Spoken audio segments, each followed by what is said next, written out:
அனைவருக்கும் இனிய வணக்கம். இன்றைய சிறுகதை கதையின் தலைப்பு கண்ணாடி தேர். கதை ஆசிரியர் ராகவன். கதை பதிவு ஜனவரி 31, 2012. இன்றைய உலகில் பல திருமணமான பெண்களை சுற்றி இளம் வயது ஆண்மகன்கள் சபலப்படுகின்றனர். அவர்களுக்கு திருமணமாகிவிட்டது என்று தெரிந்தும் அவர்கள் பின் அலைகின்றார்கள். இதனால் இந்த பெண்களின் வாழ்க்கையோ அல்லது இளம் வயதினர் வாழ்க்கையோ பாதிப்புக்குள்ளாகின்றன. ஆண்கள் ஆனாலும் சரி, பெண்கள் ஆனாலும் சரி, நாம் ஒழுக்கமாக வாழ வேண்டும். ஒழுக்கம் தவறினால் நாம் பல்வேறு இக்கட்டான சூழ்நிலைக்கு தள்ளப்படுவோம். அது பணமானாலும் எதுவானாலும் சரி, குறிப்பாக பண விஷயங்களிலே நாம் தள்ளப்படுவோம். இன்றைய சிறுகதையில் வரும் சரோஜாவுக்கும் இதே நிலைமைதான். இன்றைய சிறுகதையிலும் நாம் இதே போன்ற ஒரு கதையை தான் நாம் பார்க்க போகிறோம். நாம் சிறுகதைக்குள் செல்வோம். மகளுக்கு கல்யாணம் என்று சரோஜா டெய்லர் வந்து பத்திரிகை கொடுத்த போது கல்யாணத்திற்கு போக வேண்டாம் என்று நினைத்திருந்தான். ஆனால் அவன் மனைவி கல்யாணத்திற்கு போயே ஆக வேண்டும் என்று அடம்பிடிப்பதில் ஒப்புக்கொள்ள வேண்டியதாயிற்று. வீடு வந்து பத்திரிகை வைத்தவர்கள் வீட்டு கல்யாணத்திற்கு எப்படி போகாமல் இருப்பது என்று கேட்கிறாள் இவன் மனைவி. ஆண்டாள் கோவிலில் கல்யாணம், வடக்கு தர வீதி பப்புச்செட்டி கல்யாண மண்டபத்தில் சாப்பாடு என்று சொல்லி இருந்தார்கள். மாப்பிள்ளை அழைப்பும் வைத்திருந்தார்கள். அதுக்கே போயிட்டு வந்துட்டா போதும். இதுக்குன்னு மெனக்கட்டு போகணும்னு நினைச்சா மண்டையடி பையனை ஸ்கூல்ல விட முடியாது. காலையில பண்ற வேலை எல்லாம் ஒரு அவசரத்திலே செய்ய வேண்டி வரும். ஒழுங்கா விடிஞ்ச மாதிரியே இருக்காது என்று நினைத்து கொண்டான். முதல் நாள் சாயங்காலம் மாப்பிள்ளை அழைப்பு தான் அவனுக்கு தோதப்படும் என்று தோன்றியது. அதுக்கு கூட போகணும்னு அவசியமில்லை. ஆனா இவன் மனைவியோடு கொஞ்ச நாள் சரோஜா டெய்லர் ரொம்ப ஒட்டுதல் ஆயிட்டதனால அவளுக்காக போக வேண்டியதாக இருக்கிறது. சரோஜா டெய்லர்கிட்ட ரவிக்கே தச்சாதான் ரவிக்கே போட்ட மாதிரி இருக்குங்க. இதுக்கு முன்னாடி தச்சவங்க கிட்ட எல்லாம் ஏதாவது பிரச்சனை இருந்துகிட்டே இருந்துச்சு. இங்க பாருங்க எப்படி கச்சுன்னு இருக்குன்னு என்று கையின் உள்ளே விரலை விட்டு காட்டினாள். எத்தனையோ பேரிடம் கொடுத்தும் திருப்தி இல்லாமல் சரோஜா திருப்தியா அமைத்ததுதான் காரணம் அவர்கள் சிநேகிதம் வலுப்பெற்றதற்கு.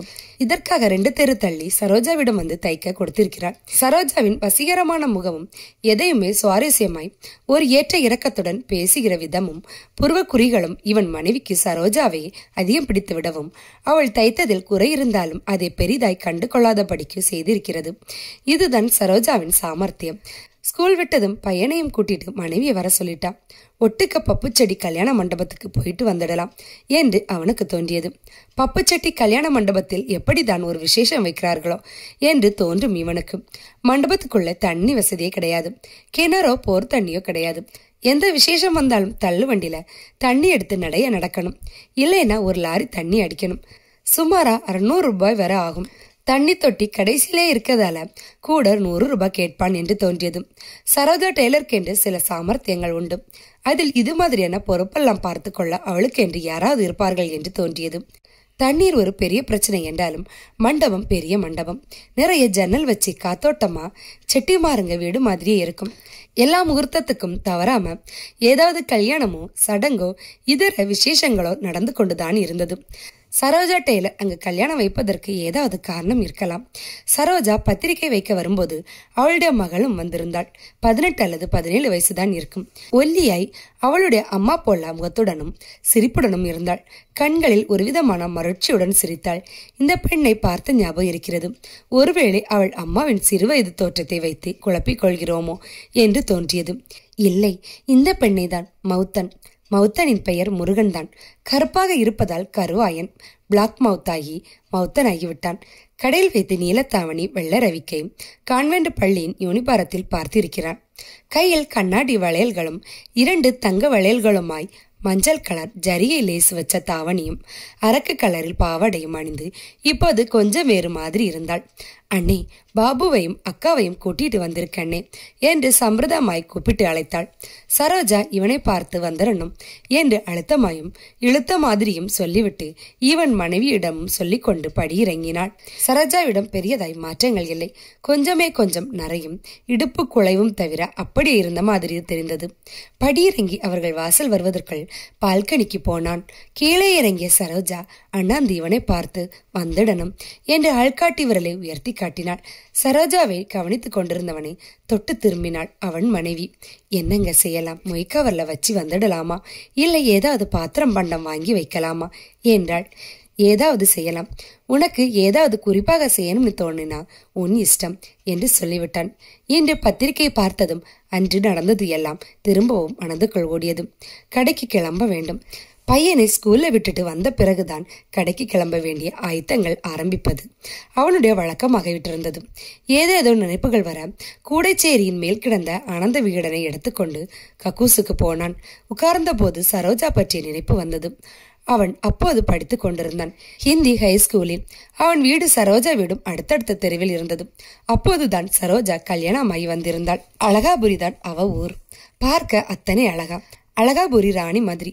அப்படி ஒரு தினுசா. அவ பார்க்கிறதும் பார்த்து சிரிக்கிறதும் யாரையும் ஒரு மிதப்புல நிறுத்தும். அவ பேசிட்டா போதும், ஒரு பையலை கையில பிடிக்க முடியாது. இந்த கொன்னவா பையலுக்கு இப்படி ஒரு பெண்ணா என்று வயறறியும் நிறைய சம்சாரி பயல்களுக்கு. சரோஜா வீட்டு பின் சுவர் தான் இவன் வீட்டு பின் சுவரும் ஒருவரை ஒட்டி இருக்கிற பாத்ரூமில் அவ குளிக்கும் போது அடிக்கிற மனம் சோப்பும் மஞ்சளா இல்ல பூச பொடியா என்று தெரியாமல் அவனை அப்படியே மல்லாந்திரும். சரோஜா கல்யாணமாகி வரும்போது இவனை விட 1 வயசு 2 வயசு பெரியவ மாதிரி தான் இருந்தது. வயசுக்கு மீறின வளர்ச்சியால் கூட அப்படி தெரிந்திருக்கலாம். சரோஜா புருஷனுக்கு கை கொள்ளாத அழகு அவன்னு தோணும் இவனுக்கு. அவ மகளும் பார்க்க அப்படியே தான் இருக்கா. ஆனா உடம்பும் சரோஜா கணக்கா ஒரு தெரிப்பும் இல்லை. என்னங்க உள்ளே தூங்கி கிட்டீங்களா என்று அவன் மனைவி கதவு தட்டுவது கேட்டது. இந்தா வாரேன், அவ்வளவுதான் என்று வெளியே வந்தான். புஸ்தகத்தை எடுத்துட்டு போனா நேரம் போறதே தெரியாதே. அந்த மனத்துல உட்கார்ந்து படிக்காட்டி தான் என்னவா என்று சலித்து கொண்டாள். வெளியே வந்தவனை முறைத்தவளை கவனிக்காதது போல் வெளியே வந்து கொடியில் கிடந்த துண்டை எடுத்துக்கொண்டு குளிப்பதற்கு பாத்ரூமுக்குள் புகுந்து கொண்டான். சரோஜாவை அதிகம் கவனிக்க வைத்ததும் அவனுடைய படித்த ராமராஜன் பயந்தான். பங்காளி என்ன மாதிரி இருக்கா பாரு பங்காளி, இடுப்பையும் பையையும் பார்த்தியாட்டே, இவளுக்கு தொக்கு மாதிரி ஒரு புருஷன் என்று அழுத்துக் கொள்வான். சரோஜாவின் பாத்ரூம் சுவர் தான் இவன் வீட்டு கொள்ளை சுவரும் என்பதை அவனிடம் சொல்லவில்லை. சொல்லியிருந்தால் அதற்கும் ஏதாவது உபாயங்கள் சொல்றேன் பேர் வழின்னு வந்து உட்கார்ந்து கொள்வான் ஞாயிற்றுக்கிழமைகளில். சரோஜா வீட்டு பாத்ரூமில் தண்ணீர் சத்தம் கேட்கும் போதெல்லாம் காய்ச்சல் வரும் போல இருக்கு இவனுக்கு. எத்தனை சலனங்களை தந்திருக்கும் அந்த பொழுதுகள் என்று தோன்றியது அவனுக்கு. ஒரு முறை தண்ணீர் தொட்டியில் முருங்கை இலைகளும் பூக்களும் விழுகிறது என்று கிடுக்கு போட சுவற்றில் ஏறிய போது குளித்துவிட்டு துணி மாற்றி கொண்டிருந்த சரோஜாவை தற்செயலாக பார்த்துவிட அவளும் பதட்டமில்லாமல் ஏற்றி கட்டிய பாவடையின் மீது கதவில் இருந்த துணியை எடுத்து பொருத்தி கொண்டு வீட்டுக்குள் நுழைந்ததும் இன்னும் கண்ணுக்குள்ளேயே இருந்தது. வெளியில் அங்கே இங்கே பார்த்த நேரங்களில் அவன் கொடுத்த சம்ஜைகள் அவன் வீட்டில் யாருமில்லாத தருணத்தில் வீட்டு சுவர் தாண்ட வைத்தது. அதற்கு பிறகு எப்போது படித்தாலும் பட்டாசாலில் உட்கார்ந்து படிப்பதுதான் வழக்கம் என்றிருந்தவன் கொல்லையில் உட்கார்ந்து படிப்பது என்று வழக்கமாகிவிட்டது. அம்மாவுக்கு புள்ள எந்த நேரம் புஸ்தகம் கையுமாங்கிருக்கானே, பெரிய கலெக்டரா தான் வரப்போறான் எம்மாவன் என்று மணந்து கொள்ள ஏதுவாக இருந்தது. அக்காவின் திருமணத்திற்கு பிறகு வீட்டை விட்டுவிட்டு தைக்காப்பட்டி தெருவுக்கு போன பிறகு எல்லாம் மறந்து போனது. கல்லூரி படிப்பை பாதியிலே விட்டுவிட்டு அப்பாவின் கடையை பார்த்து கொள்ள வேண்டியதாகிவிட்டது. அப்பப்போ சரோஜாவை பஜாரில் பார்ப்பதோடு சரி, எப்போதும் சைக்கிளில் ஏதோ அவசர சோழி இருப்பது போல் பரப்பாள். குளித்துவிட்டு வெளியே வந்தான்.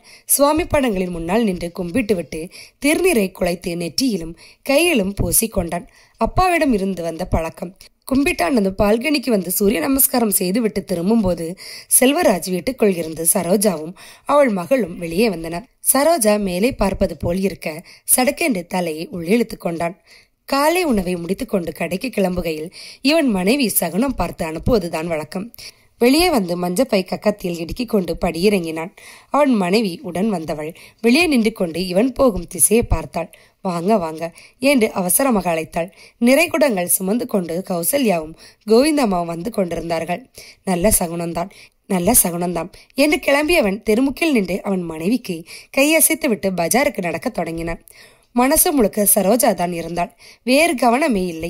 எதிரில் வந்த கொட்டாப்புள்ளி ஆசாரி கூட என்ன அண்ணாச்சி சும்மா இருக்கீங்களா என்று பேச வந்த போது ஒரு அவசர சோழியா போய்கிட்டு இருக்கேன், கடைக்கு வாங்க புறவு பேசிடலாம் என்று அவரை தவிர்த்து நடந்தான்.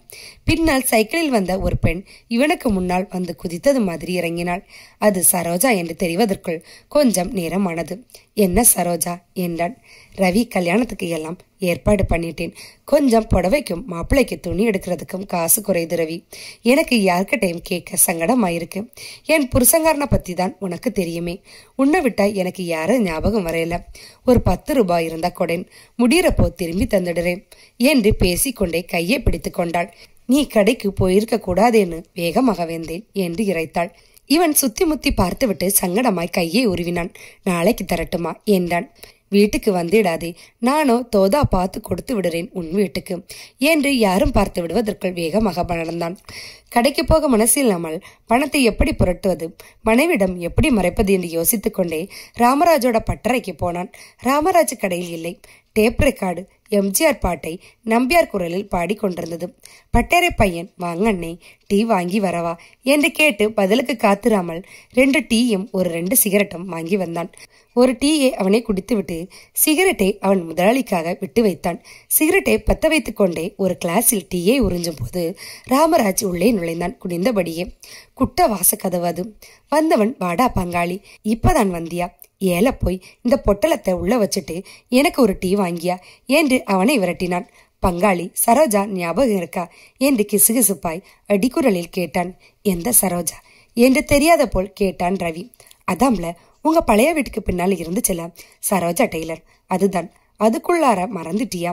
வயசாயிடுச்சுல்ல உனக்கு என்று கெக்க என்று சிரித்தான். இங்கு வந்திருக்க கூடாதோ என்று தோன்றியது. அந்த சரோஜாவோட பெண்ணுக்கு கல்யாணமாம்ல, வந்து பத்திரிக்கை வச்சுச்சு. பாவம்ல, அது புருஷங்காரன் ஒன்னத்துக்கு முதவா இல்லையாம். இதுவே எல்லாத்தையும் பார்த்துக்கணுமா? எம்பூட்டு கஷ்டம். கைய பிடிச்சுக்கிட்டு காசு கொஞ்சம் பத்தல ராமானும் கரகரன்னு அழுதுடுச்சு பங்காளி. எனக்கு விசனமாய் போச்சு. மனசே கேட்கல. அதான் போய் குப்பைய அலசுனதுல வந்த 10 கிராம் தங்கத்தை சிலுவார் கடையில் வித்துட்டு வர்றேன். அவளுக்கு கொடுக்கறதுக்காக. அவளுக்கு கடன் பட்டிருக்கேன் பங்காளி என்று இழித்தான். இன்றைய சிறுகதையில் சரோஜா போன்ற பெண்கள் போல் உலகத்தில் பல்வேறு பெண்கள் இருக்கத்தான் செய்கின்றார்கள். அவர்களை சுற்றி பல்வேறு ஆடவர்கள் தெரியத்தான் செய்கின்றார்கள். இதனால் அப்படிப்பட்ட பெண்கள் அந்த ஆண்மகனிடம் தனக்கான சன்மானத்தை கேட்டுதான் வாங்குகின்றார்கள். இதனால் பண இழப்பும் வாழ்க்கை இழப்பும் ஏற்பட நேரிடும். இந்த சிறுகதை பற்றிய கருத்துக்களை தாங்கள் கமெண்டில் பதிவு செய்யலாம். மீண்டும் அடுத்த சிறுகதையில் சந்திக்கலாம். நன்றி, வணக்கம்.